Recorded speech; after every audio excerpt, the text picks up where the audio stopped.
ভস্তিবালা নামক এই বাচ্চা সরকারি পরিদর্শকের প্রশ্নে নোংরা ভাষায় উত্তর দেয়। ফলে পরিদর্শক সেটা ভাঙা রেগে গিয়ে স্কুলটাকে বন্ধ করে দেওয়ার পরিকল্পনা জানায় এবং সরকার ফাটা ভস্তিবালা নামক বাচ্চাটিকে ওই স্কুল থেকে বের করে দেওয়ার আদেশ দেন।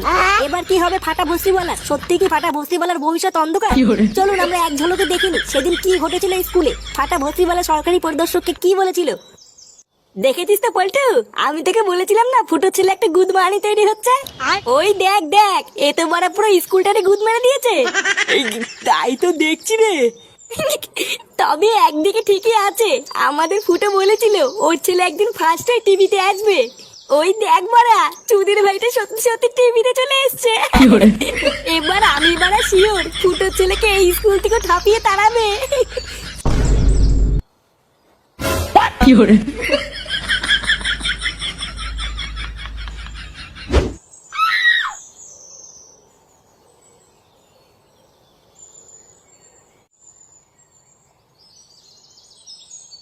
গিন্নি, কই গো গিন্নি?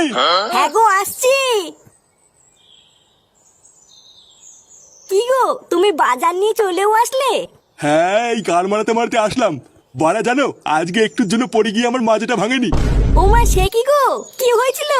কি আবার হবে, ওই ফুটোর বন্ধু ল্যাংচা আছে না, ওই সরে বাচ্চাটা রাস্তা দিয়ে পাটা ছাগলের মতন এমন দৌড়দৌড়ি করছিল, ভোদার বাল একটুর জন্য আমার গায়ের উপরে পড়ে গিয়ে আমার মাথাটা ভাঙেনি। ও মা, তারপর কি হলো? কি আবার হবে, কিছু বলার আগেই তো চোদনাটা দৌড়ে পালালো। ফুটো কোথায় গো? ফুটোকে ডাকো তো আগে, ওর ছাটা ভেঙেনি। ফুটো তো সেই থেকে এখনো বাড়ি আসেনি। এখনো বাড়ি আসেনি? দাঁড়া, আজকে একবার বাড়ি আসুক, তারপরও সেটা আমি ভাঙছি। আপনারা এখন দেখতে পাচ্ছেন আমরা সরাসরি চলে এসেছি সেই ঝিঙ্কু স্কুলে, যেখানে এই মূল ঘটনাটি ঘটেছিল। আমি আমার ক্যামেরাম্যানদের বলবো চারিপাশে দর্শকদের একটু ঘুরিয়ে দেখান। তো আপনারা দেখতেই পাচ্ছেন আমাদের মাঝে রয়েছে সেই ফাটা ভস্তিবালা, যার জন্য এত বড় একটা ঘটনা ঘটেছে এই ঝিঙ্কু স্কুলে। তো চলুন আমরা এবার সোজা ফাটা ভস্তিবালার কাছ থেকে জেনে নেই যে কি এমন ঘটনা ঘটেছিল আর কি এমন কারণ ছিল যার কারণে এত বড় একটা ঘটনা ঘটলো এবং তাকে স্কুল থেকে বের করে দেওয়া হলো। আচ্ছা, সবার প্রথমে বলো তোমার নাম কি? বালা, এই তো বললা ফাটা ভস্তিবালা, আবার এখনো ভুলে গেলা? লেওলা নাটক না মালিয়ে তাতেই বলো কি বলবা। আসলে আমরা জানতে চাইছি কি এমন হয়েছিল যার জন্য তোমাকে স্কুল থেকে বার করে দিল। বুঝা, আমিও তো ওটাই এখনো বুঝতে পারছি না যে কি এমন করলাম যার জন্য আমাকে স্কুল থেকে বার করে দিল। স্কুলের সমস্ত স্যারেরা তো বলছে তুমি সরকারি পরিদর্শকের সাথে বাজে ব্যবহার করেছো, তাদেরকে বাজে ভাষা দিয়েছো। কে বালা, আমি বাজে ভাষা দিয়েছি? বাঞ্চদ, লেওরা স্যারটা প্রশ্ন করেছিল, আমি সব আগে আগে ঠিক ঠিক উত্তর দিয়েছি, এখানে বাজে ভাষা কখন দিলাম? তোর না গুলো আমি যা করিনি, আমাকে তাই নিয়ে দোষ দিল। বালা, বালের স্কুলে ভর্তি হয়েছি আমি। আচ্ছা, এই স্কুলে সমস্ত স্যারেরা তো বলছে যে তোমাকে এই স্কুল থেকে টিসি দিয়ে বার করে দেওয়া হয়েছে, তোমাকে আর স্কুলে ঢুকতে দেওয়া হবে না। তা এই বিষয়ে কি তুমি কিছু বলতে চাও?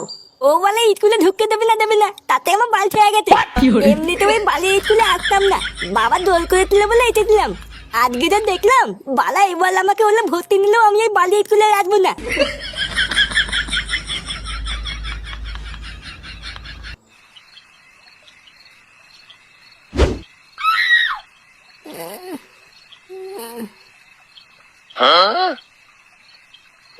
কি বলা, এটা কোথায়? এটা গাধার গাড় রে বোকাচ্ছ না। লেওরা আমার তোর ছেলে সব গাড় মেরে বসে আছে আর তুই এখন বলছিস এটা কোথায়? এবারা ফাটাকে এই স্কুল থেকে তাড়িয়ে দিল, তা তাড়াবে না? তোর ছেলে গাড় পিয়াজি করে বেড়াবে আর তোর ছেলেকে ধরে কি পুজো দেবে নাকি? চালা খানকির ছেলে, সব জায়গায় আমার মান সম্মান ডুবি দিল। লেওরা কত আশা করে এত বড় একটা স্কুলে ভর্তি করেছিলাম, আর গাড় মারানিটা এখানেও আমার ফোঙা মেরে ছাড়লো। সারা সুরের বাচ্চা, বাড়া দেখ না, এখন একবার বাড়ি যাই তারপরে সেটা কেমন ভাঙি। মাথাটা একটু ঠান্ডা কর ফুটো, এখন মাথা গরম করার সময় না। ভোদা তোর এই বারোচোদা ছেলের জন্য আর কতগুলো স্কুল পাল্টাবি? এর থেকে ভালো মাথাটা এখন একটু ঠান্ডা করে ভাব যে কি করা যায়। কি বা করবো বাড়া, বসে বসে কি হ্যান্ডেল মারবো নাকি? বাড়া যা করার তাই শান্তির ছেলেটা করেই ফেলেছে, আর কি করবো? বুঝলা পল্টুদা, আমি যতদূর খোঁজ নিয়ে জানলাম সরকার মনে হয় ওই স্কুলটা বন্ধ করছে না, কিন্তু ফাটাকে আর ওই স্কুলে নেবে না এটা শিওর। শোন ফুটো, তোকে একটা ভালো কথা বলছি শোন, এমনি অনেক রাত হয়ে গেছে, এখন বাড়ি গিয়ে আর এইসব নিয়ে কোনো ঝামেলা করিস না। আগে সকালটা হতে দে, তারপরে না হয় তুই ফাটাকে নিয়ে ওই স্কুলে গিয়ে স্যারের পা হাত পা ধরে একটু ক্ষমা চেয়ে নিস। বলা কি যায়, কপাল ভালো থাকলে আবার ওই স্কুলে ভর্তিও নিয়ে নিতে পারে। বাল, ওইসব স্কুল টিস্কুল বাদ দে ফুটো, ভালো চাস তো আগে বাড়ি গিয়ে তোর শান্তির ছেলে গাড়ি প্যাচ মেরে সেটা ভাঙ। ফুটকে দেখছিস বড় এমনি খোঁচে আছে, তুই আরো ওকে খচানোর চেষ্টা করছিস। ওইসব বাদ দে ফুটো, তোকে আমি যা বললাম তুই তাই কর।